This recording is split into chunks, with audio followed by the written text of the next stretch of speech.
This is Busted Pencils, fully leaded education talk. Here are your hosts, Dr. Tim Slecker and Dr. Johnny Lupinacci, educated educators talking education. Welcome to Busted Pencils, fully leaded education talk. Educated educators talking education. Monday morning homeroom. Coffee, 2 cups down. I am buzzing and flying, Johnny Lupinacci and Jess. I am so ready to begin the week. Yeah, let's go. It's always a great way to begin the week with both you, Uh-huh. Jess and Tim. I love it. So much happening in the past week with news, Oh with my goodness. education. We had some great shows Oh, last week. Listeners, we have some amazing guests coming up. yeah, we do. So be ready for those drops this week. But I'm ready to go. Let's hit it. Let's go. So, Jess, we got some breaking news, right? We do. Well, not breaking, but we have some trending educational news. How about that? Okay, let's It was breaking last week. It was but- breaking last week, but let's right now trend it's away. still trending. Trend away.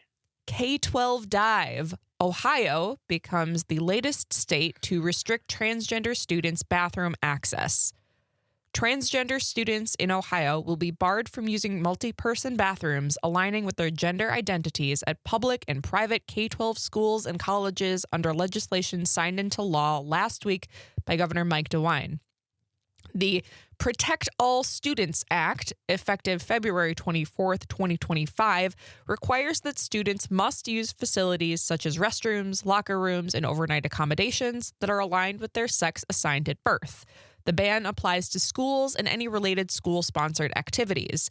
Ohio has become the 14th state to enact such bathroom bans for transgender students in K-12.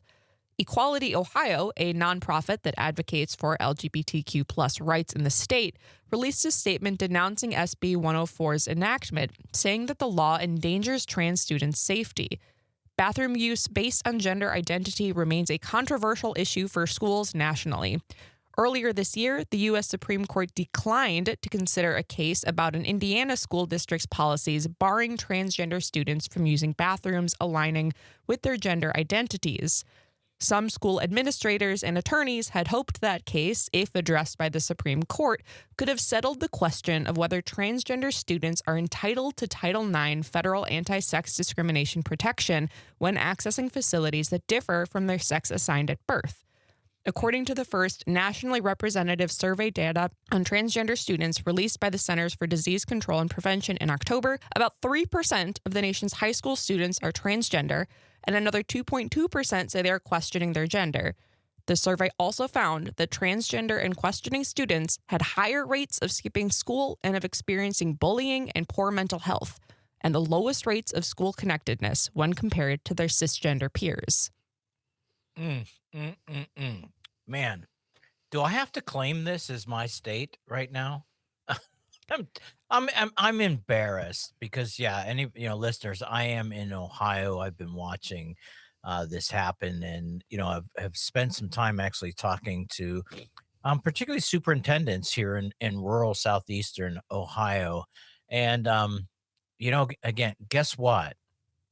For most of them, not an issue, not a concern, because you know what they do is that if students are identifying, they actually have a multi-sex bathroom available, and there's just not that many people all that upset about this.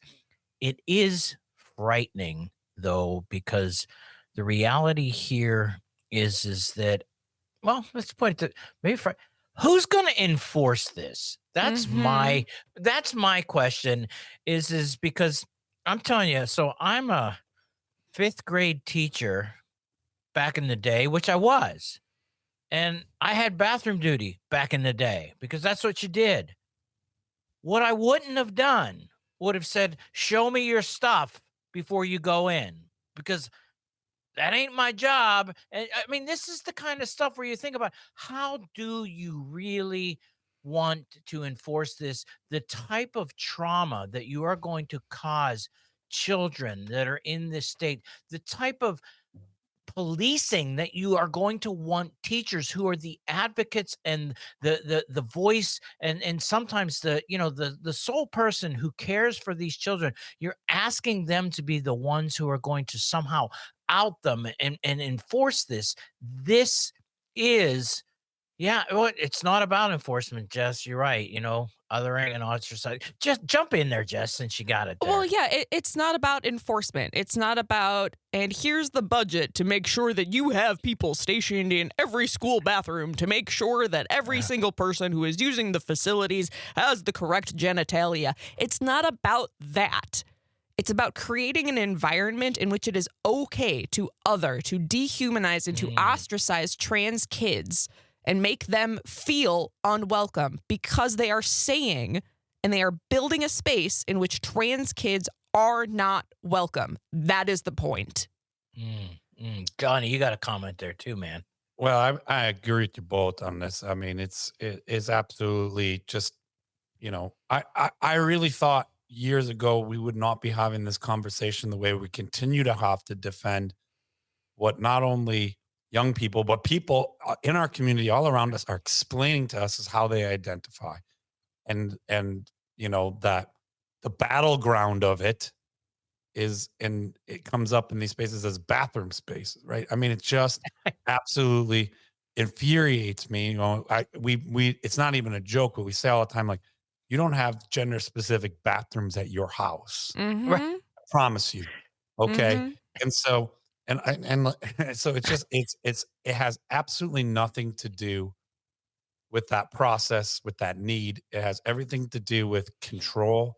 It has everything to do with denial of also good science. Yeah. So that's the other thing I can layer on to the conversation that we're having, all three of us in agreement, and probably lots of our listeners, is that, like, scientific consensus, right? Literacy around understanding what the medical community has, presented, what biologists have shared, what, scientists around the world from diverse cultures have explained over and over again in repetition for decades and decades, right? But it's coming to fruition as scientific consensus. We're not talking about small studies here, right? That say we absolutely have sound evidence that there are more than two genders. That Mm-hmm. is not as specific as you, and that it's archaic to base identity off of assignment at birth. And in fact, right, we have past episodes where we have, Yeah, I was gonna say, Absolutely. Go back to our October 2nd interview with Sam Long. This is about biologic diversity. It's what makes life interesting. We don't have this strict binary. We just don't. Yeah, we tend to teach it as a binary, and Sam's point that he brought up is that we shouldn't be doing that because it sets up this expectation that it is a binary, that there isn't that nuance that we really do have in nature. This is not something where we're just making up genders left and right. This is basic biology. And this is a significant statistic of people. We're not even talking about when we're going to get, we talk about education, we talk about youth, right? And let's just even kind of look at teenage years, 13 to 17, let's say. The statistics in the US that we have is that there is easily, in like thousands and thousands, not even like a few, right? Hundreds of thousands of trans youth, right? For whom this, like Jesse says, you're not only not welcome here, but we're not going to, acknowledge your humanness, your right to, basic needs like a space to go to the bath. Like, you don't have a place where you got to go to the bath. Well, think about this though, too. It's the assumption here is like you've got. Oh, let's be honest. There's a kind of gender discrimination or put forward here. There's this assumption, this weird assumption that if you have this, you're going to have creepy guys who are going to say, I feel like identifying as a girl today, so I can go into the girls' bathroom and go into the girls' locker room, and so I can see my classmates. And you're like going, okay, wait, that's not Well, what's happening. That's not what well, we're, but I mean, you can hear well, that so though. I'm gonna go hard on it. It's Go for it. projection because the Yeah, people making these rules and arguing the loudest are the ones who have those thoughts. Yeah. And exactly. so it's projection here. It's every way telling, like when someone's like, they're like, hey, everybody says I'm a nice guy. Usually they're not a nice guy. They're like telling you that's like, so the people arguing the loudest against, you know, use of how we decide to share and use spaces like bathrooms and Yeah. acknowledge the people in our community, especially when we talk about schools, the children in our schools, right? The Well, people take arguing the loudest about it are the ones who are saying that's, and you're right, Tim. They're saying, what if this happens? yeah, Bro, nobody thinks about that but you and your people. Okay. And that's also a concern in all kinds of spaces. So that's not an right. arguing point. Like that again, when people come over to your house, do you have to like have assigned bathrooms and Mm-hmm. Well, Mm-hmm. we don't have that, porta potty at the football game? but here's another You're part of this. using a non-gendered bathroom every time Mhm. they're going to take Well, a leak at there at is the a rodeo. point. There is a point in this bill is that it's only multi-person restrooms and multi-person facilities that are being targeted for this. So those single-person facilities, those we're comfortable with being for all genders. It's just when we have Okay. multiple people in the room that But even that, Jess, even that comment is okay. Multiple person. That to me already says if you're having a multiple person bathroom, you've got multiple genders, multiple sexes. If you're calling it a multiple person bathroom already, I know that's being, I'm kind of pointing at the language. But here's another thing to think about though here too is this, for people going, well, we don't think fifth graders should be, thinking about these. Okay, I'm not going to give you that right now, but I'm going to ask you to pause on that thought and look at the sweepingness of this law.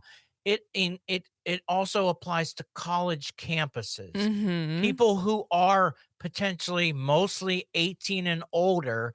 And guess what? Faculty there, and I can say I've had transgender colleagues. All right. Here's the deal. According to this law, fully transitioned doesn't matter what was the junk you had at birth. That's the bathroom you have to go to. And so you're thinking about that and saying, wait a minute, really? So who's the college campuses? People who, again, have already transitioned are now, you're kind of, they're sitting there going like, I don't want to go. I'm not going to that. But Johnny, go ahead. You Yeah, got something. I'm gonna go too because I think this is a lot. Like I actually, it dawned on me. I can actually share an experience because Okay. in Oregon, I went somewhere in the summer. We were on vacation and we went to a large brewery restaurant place, and they have multi-person bathrooms, big ones. It's a large place, big tourist flow through it over on the Oregon coast, and and I didn't even realize. And so I want to point out that these are designed and built differently than like your typical like this bathroom's the men's and this is the women's, and you walk in and there's a row of urinals everywhere in one. And it's just it's a very different experience. And you know what? It works. Did it feel different? It felt like, oh, I made a mistake. I walked in, but I noticed that there were men and women and children and all these people, and there were sinks, kind of like airport bathrooms, Tim. When we go to the airport, Yeah. Yeah. you walk in, there's like a sink area and everything. And then there are doors, rows of doors and stalls But that you're Johnny, actually going into a hallway with a bunch of single user units and Mhm. sharing sinks. you're And you know what? describing, though, you are actually describing a much more progressive, quote, multi-person bathroom. In Ohio, what they're calling multi-person, just so you're clear on this, is a restroom that allows multiple people in it. They're not saying they're Yeah, but what multi-sex. I'm saying I is know, that's I know. the future. You don't have Right, you just like don't we have didn't to have have that. I know. and I'm gonna say, like, remember history is important. There was a time we had separate drinking fountains for Mhm. people who had different colored skin than us.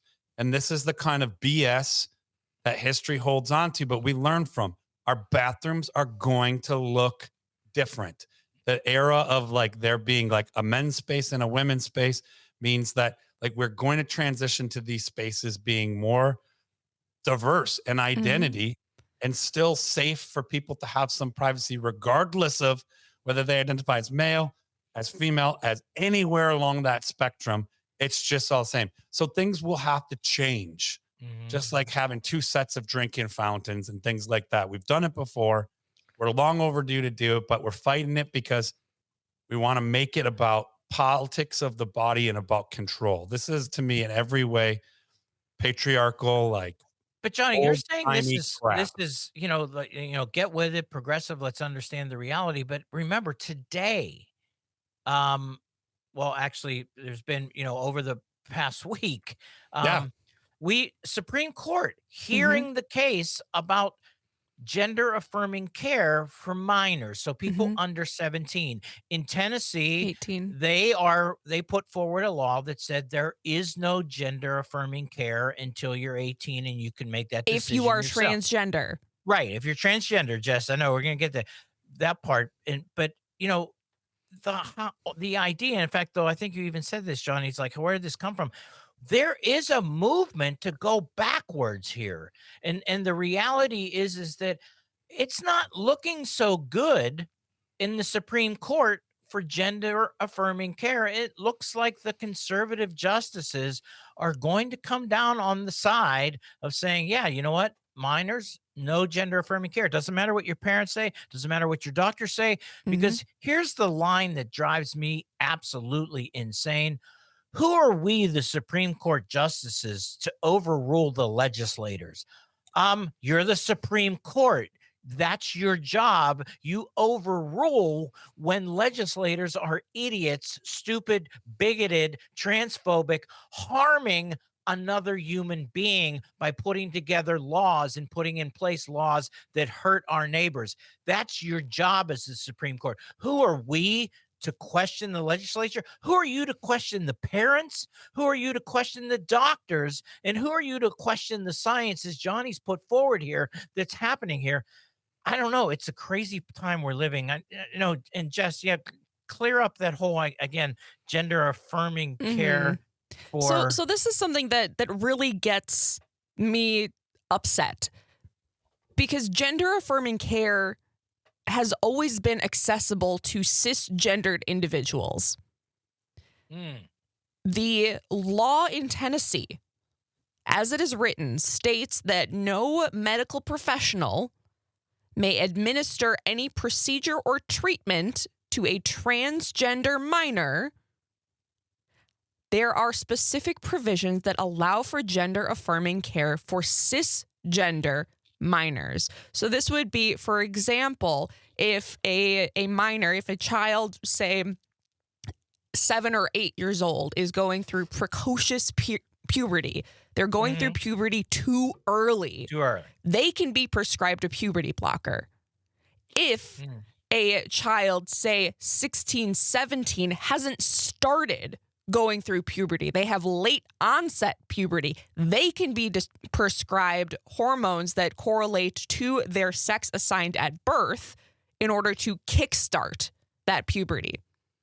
If a child has an injury to one of their organs that produces those hormones, they can be prescribed gender affirming care in the form of hormones.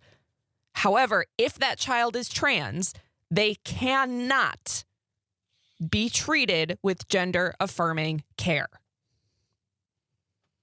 Okay, so there, yeah, the idea. Hey, look, you know what? Gee, can you think right now too that the way you laid that out there, Jess? It's like, yeah, I'm not trans. Sorry, so give me the gender affirming care. I need it, and then going forward, it's just a mess. And Johnny, you've talked about this so many times. I mean, the whole idea of these are our neighbors, these are people, these are humans. It's a human right. How is it possible that we end up in this place where we're policing bathrooms, we're telling doctors and parents how they are to operate and having this? It is a sign of the times. I don't think we're as progressive as we should be. Maybe there's an opportunity in the future here to have a conversation. You know what? And this is the time. Send people to that episode where we talked to Sam Long. Mm-hmm. Send people to that episode where we talked to Dr. Ethan Siegel, who pointed out the science, the hardcore science behind the diversity of even sex assignment through genetics and the diversity there. Let's have these questions. Tell you what, busting pencils with you two makes me think it's time for a moment of zen.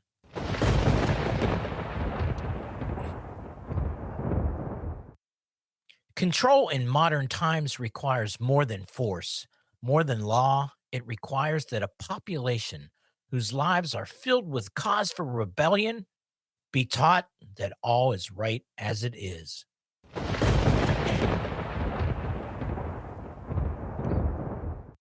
Thanks for joining us for Homeroom. Hang in there on Wednesday. Yeah, it is classes in session. Friday, free throws and face-offs. And don't forget that Saturday drop, 1 whole hour, Busted Pencils, 3 o'clock, all across the civic media applications in the network. And keep busting pencils.